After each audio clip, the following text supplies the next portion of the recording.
Bonjour à tous, bonjour les chouchous, les loulous.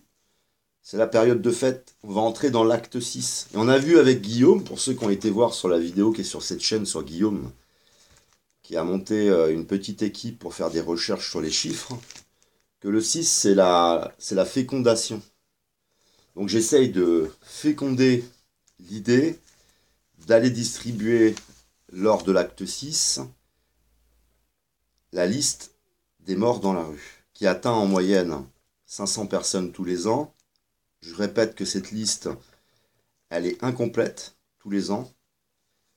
D'autre part, il y a tous ceux qui se suicident parce qu'ils ne veulent pas aller à la rue. Et il y a tous ceux qui sont en vérité sans domicile fixe et qui passent de l'internement, hôpital de jour, après ils vont chez des amis, qui ne sont pas vraiment recensés. Je répète également que c'est la promesse d'Emmanuel Macron de nous dire qu'on est passé de 0 SDF à 0 ISF. Et c'est toutes les problématiques qui tournent autour du logement. Parce que SDF, ça nous fait systématiquement penser à cette vieille femme ou ce vieil homme, alors que non, en réalité, il y a énormément, énormément de problématiques qui tournent autour des SDF. Je trouvais ça particulièrement symbolique, puisque déjà, il y a le retour de Coluche. De plus en plus de personnes mettent Coluche sur leur panneau pendant les manifs ou mettent une photo de lui. Il y a déjà un retour de l'esprit Coluche. Donc le retour de la solidarité, de la compassion les uns pour les autres, et un vrai, je trouve, un véritable hommage aussi à lui rendre, parce que euh, faire réapparaître Coluche, c'est aussi faire réapparaître quelque chose qu'ils voulaient, eux, voir disparaître, puisqu'ils mettaient systématiquement en avant les plus défavorisés, et donc ils mettaient à la lumière les défaillances du système. Ne pas parler des SDF, c'est ne pas parler de la vraie défaillance. Le vrai responsable pour moi dans tout ça aujourd'hui, certes s'il y a la politique, il y a les médias, parce que les médias nous désinforment. À savoir que dans un modèle capitaliste comme le nôtre, où tout tourne autour en réalité uniquement de l'économie, où nos rapports sont monnayés, le système gerbe par le suicide, va vous gerber par un petit peu comment dire, d'aide financière pour que vous restiez chez vous en arrêt, en long arrêt maladie, en dépression. C'est l'internement, pour d'autres c'est la prison, et il y a la rue. Et donc de militer pour les SDF, c'est militer en réalité pour soi-même. C'est quelque part un retour de quelque chose de très spirituel, puisque la spiritualité c'est l'esprit, je ne parle pas du dogme hein, bien sûr, mais l'esprit c'est ne faire qu'un, de penser aux autres c'est penser à soi-même. C'est très difficile pour les personnes quand vous avez uniquement des problèmes financiers, mais vous vous sentez pas seul dans la vie. Vous sentez que vous pouvez compter sur votre famille, vous pouvez compter sur des amis, que tout compte fait, la rue, c'est pour vous quelque chose de pas forcément envisageable. Donc vous n'allez pas forcément y penser lors des manifs. Donc je voudrais faire, et je demande de l'aide là ici, parce qu'en fait je peux pas à la fois travailler, m'occuper de mes propres problèmes, et j'ai besoin d'aide. C'est peut-être contacter les associations, contacter le plus grand nombre de personnes possible, contacter les pages Facebook sur les Gilets jaunes qui regroupent le plus de nombre possible de personnes, et leur dire faisons de cet acte 6 tout simplement une distribution de la liste des décès des personnes qui sont dans la rue. Donc on peut faire une petite liste toute simple, aller à l'imprimerie, des fois pour des associations ça coûte pas très cher, pour vous qui avez les moyens ça coûte pas très cher. Mais je parle ici de la promesse d'Emmanuel Macron, tout simplement. Et je crois que si on s'attaque donc à cette promesse, zéro SDF, il faut à la fois s'occuper des SDF qui sont dans la rue, que l'on peut soigner. Je vous assure, on peut les soigner avec la tradition primordiale, par exemple, avec lesquelles on soigne aujourd'hui les toxicomanes. Donc des personnes qui sont atteintes très profondément en termes de toxicomanie, on arrive à les guérir. Les toxicomanes, la rue, ils connaissent en général. Hein. Ça veut dire qu'il faut les sortir de la rue, il faut les sortir de leur toxicomanie et ça fonctionne. On a par exemple la possibilité de s'entraider en fonction de nos souffrances aussi. Vous avez de nombreux agriculteurs qui ont des locaux importants, qui aujourd'hui sont à deux doigts de se suicider. Pourquoi pas recréer et aider avec l'État et avec des primes, avec des financements, à recréer des structures dans lesquelles on peut envoyer 3-4 SDF, on pourra avoir un éducateur qui accompagne l'agriculteur, un éducateur qui connaît la tradition primordiale ou qui s'en enrichissait. Et du coup, tu as une personne qui a deux doigts de se suicider, l'agriculteur, tu aurais deux, trois SDF et puis les retaper dans une ferme où ils pourraient travailler à temps partiel, se reconstruire et qui, de toute façon, certes, iraient se reconstruire, non, mais ne pas véritablement pour rentrer dans le système. Ça leur permettrait de développer des activités dans lesquelles ils se sentent bien, enfin de les retaper, quoi. Il y a plein de possibilités. Je répète que quand vous tournez en rond, en fin de compte, là, j'aimerais bien faire un 6. Là, on tourne en rond. Bah, le 6, ce serait plus, en fin de compte, cette forme-là, hein, tout compte fait, inversée, parce que bien sûr, je suis de l'autre côté, moi. Mais là, on est en train de tourner en rond, il faudrait revenir vers le 6 et vers l'intérieur, parce que les SDF, c'est les problèmes de logement, c'est les problèmes à la fois aussi de montant des loyers, de qualité d'hébergement. Par exemple, j'habite depuis des années dans ce qu'on appelle un logement indigne.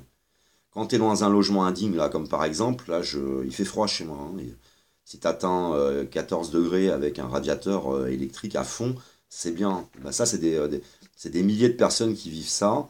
Il n'y a rien qui est fait. Moi, je l'ai fait hein, du côté de mon maire. Il n'y a rien qui est fait. Il ne bouge pas. J'ai eu des départs d'incendie. Aujourd'hui, je me douche en faisant chauffer de l'eau à l'ancienne. Moi, ça me rend pas malheureux.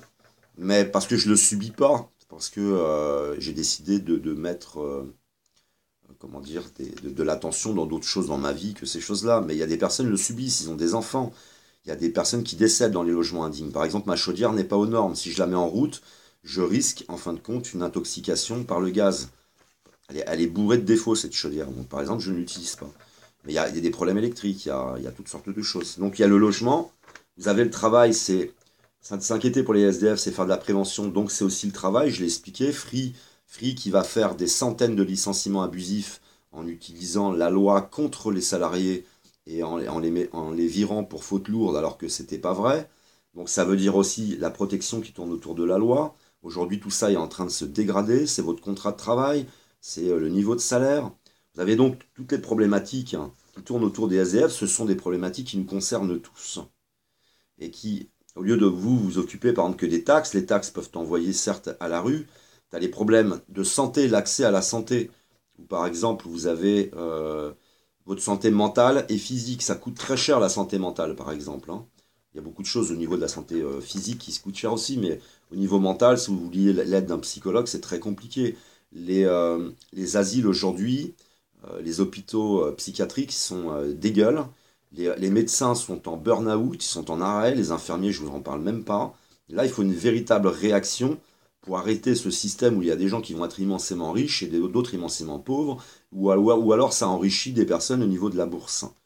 Donc vous prenez tous les problèmes qui sont liés au SDF, ça règle aussi tous nos problèmes. Donc j'invite ceux qui veulent m'aider, tu as une imprimante, tu as un petit peu d'argent, tu en imprimes quelques-uns, t'as pas d'argent, tu partages avec une association, tu essaies de développer l'idée autour de toi, de parler des SDF, c'est de parler de nous-mêmes. S'occuper des SDF, c'est s'occuper de nous-mêmes. Donc tout ce qui peut t'envoyer à la rue, il y a aussi des accords qui sont en train d'être signés pour les migrants. On n'est pas foutu de s'occuper de ceux qui sont déjà là, il y en a d'autres qui vont venir, et vos politiques n'en ont mais absolument rien à cirer. Rien à cirer. C'est absolument pas leur problème, ils ne sont pas touchés par ça, et surtout ils profitent de l'aveuglement, ils profitent en fin de compte de l'ignorance, ils profitent de la désinformation qui tourne autour des SDF. Donc à la fois un hommage à Coluche qui est en train de réapparaître, à la fois s'occuper des SDF, c'est s'occuper de toutes nos problématiques. Et ça veut dire s'occuper des migrants, s'occuper de nos SDF, ceux qui sont nés en France, parce qu'il y en a, ils s'en foutent des migrants parce qu'ils ne sont pas nés en France, moi je m'en fous pas. Ça ne fait qu'accumuler en fait contre des personnes dans la rue. Aujourd'hui, là, en 2018, la rue en plus s'est complètement dégradée. Vous avez des personnes qui font du business dans la rue, c'est-à-dire la mendicité est devenue un business. Vous avez des personnes qui viennent des pays de l'Est, qui sont devenus des proxénètes. Vous avez les migrants, vous avez des jeunes hommes adolescents qui viennent des pays d'Afrique du Nord, qui ne veulent pas aller dans des centres, qui restent dans la rue. La rue est en train de se dégrader. Si la rue se dégrade, c'est aussi se dégrader pour vous. Parce que ils sont souvent atteints de problématiques psychiques. Et plus on va avoir de types qui vont pas très bien dans la rue, plus vous allez aussi avoir des problèmes à pouvoir circuler librement. Ça touche la police. tout le temps qui passe avec toutes ces problématiques-là, ce sont des problématiques qui ne peuvent pas, d'autres problématiques qui ne peuvent pas être réglées. Si vous regardez simplement le problème des SDF, je vous dis, ça règle énormément d'autres problèmes, et des problèmes parfois qui vous concernent, mais de façon isolée. Si là, vous manifestez uniquement pour les taxes, pour moi, c'est une perte de temps. Il faut manifester pour les SDF, ça parle des taxes. Voilà, il faut vraiment remettre les SDF, et puis ça remet du baume au cœur. Il y en a beaucoup qui sont contents partout où je me déplace et j'en parle. Il faut vraiment en parler de plus en plus, nous n'en parlons pas assez. Et ça, c'est juste de la désinformation. C'est pas forcément de l'égoïsme de notre part. On est certes au milieu d'un effondrement spirituel, mais il y a aussi un problème d'information, parce que penser aux autres, c'est bien, mais il faudrait qu'il y ait des choses qui t'y fassent penser. Et c'est l'expérience, par exemple, c'est le fait d'œuvrer. Moi, j'ai une expérience particulière qui m'a fait côtoyer la rue de très près pendant de longues années. J'y suis un peu plus sensible, mais la personne, forcément, qui circule beaucoup en voiture, qui a une vie plutôt confortable et qui est plutôt touchée par d'autres problèmes, va être beaucoup plus sensible à ses propres problèmes. J'ai pas envie de juger les gens ou de les condamner à de l'égoïsme, hein, mais il y a de la désinformation. Et c'est ça, c'était aussi le rôle de la presse, d'en permanence mettre les politiques face à ce problème, parce que, je le répète, c'est un mécanisme systémique. On est gerbé par la rue, on est gerbé par le suicide, et ça laisse penser que nos villes sont magnifiques, elles sont propres. Par exemple, dans mon village, j'ai expliqué au mois de mars, je suis censé partir d'ici, j'ai des solutions, donc je peux prendre le problème que je suis vis-à-vis du village et disparaître. Mais j'ai décidé, non, je pense que je vais rester, je m'installerai ici devant l'église, devant la mairie, et pour que le problème ne disparaisse pas. Vous n'avez pas construit de logements sociaux. Je l'ai expliqué, je ne suis pas contre les riches et les pauvres, mais c'est des exemples, hein. Ici, dans ce village, on a monté une association pour éviter qu'on construise en fin de compte des logements, vous savez, en neuf, qui ne soient pas très beaux, parce que l'architecture ici, elle est magnifique, c'est que des maisons en pierre, mais il y avait des fermes, par exemple, qui ont été à vendre. Elles ont toutes été rachetées par des personnes avec des gros moyens, qui ont fait des grandes surfaces, piscines et j'en passe. Ils ont empêché la construction de quelque forme que ce soit de logements sociaux, et aujourd'hui, que ce soit moi ou les jeunes, on n'a plus rien ici. Ça veut dire qu'en plus, les personnes qui ont des moyens s'organisent aussi, non plus nationalement autour de Macron, mais s'organisent aussi localement, des fois, dans votre village. Donc ce sont des personnes qui ne sont même pas, des fois, originaires du village, qui ont des moyens. C'est des villages qui deviennent des villages dortoirs. Le nombre de suicides ici a augmenté. Vous avez eu dernièrement le suicide d'un policier. Il y a des choses qui se passent et dont on ne parle pas. Et je pense que le mouvement des Gilets jaunes doit parler des minorités, et pas seulement, parce que forcément, les taxes, c'est la majorité. Mais si nous commençons, nous, les Gilets jaunes, à fonctionner comme le gouvernement et à ne s'intéresser qu'à des majorités, non, il faut s'intéresser aux minorités. C'est là qu'on va les coincer. Et je pense que les SDF, ça les coince absolument pour tout. S'ils voulaient entretenir chaque année 500 SDF de plus qui ne décéderaient plus, ils ne pourraient pas. Donc on est obligé de les soigner et on est obligé de faire du préventif. C'est vraiment une solution, je trouve en tous les cas exceptionnelle. Donc je remercie en tous les cas à l'avance tous ceux qui feront des photocopies, qui les distribueront, ceux qui marqueront des choses sur leur gilet jaune, ceux qui feront des affiches. Moi j'en ai fait une de 5 ou 6 mètres là, et elle est immense, je l'emmène avec moi. Et puis je continue en ce sens, et en espérant que l'acte 6, j'entendrai les visages qui sont qui passent le plus là dans les médias, commencer à en parler, mais fermement, parce que ils parlent, quand on parle de changer les lois, de changer la Constitution, quand on parle du RIC, on peut parler des SDF, ça va dedans, ça va dedans. Ça va forcément, pour régler ces problématiques et coincer notre système et coincer nos politiques, par une réforme. Ça, c'est une réforme. C'est ça la réforme, la grande réforme. Donc merci à ceux qui m'aideront vraiment.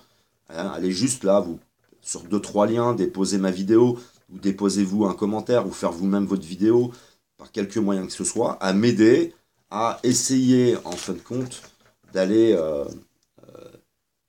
ensemencer, parce que là ça va vers l'intérieur, l'acte 6, ensemencer le mouvement des Gilets jaunes quant à cette idée de s'occuper des SDF, c'est s'occuper de nous-mêmes.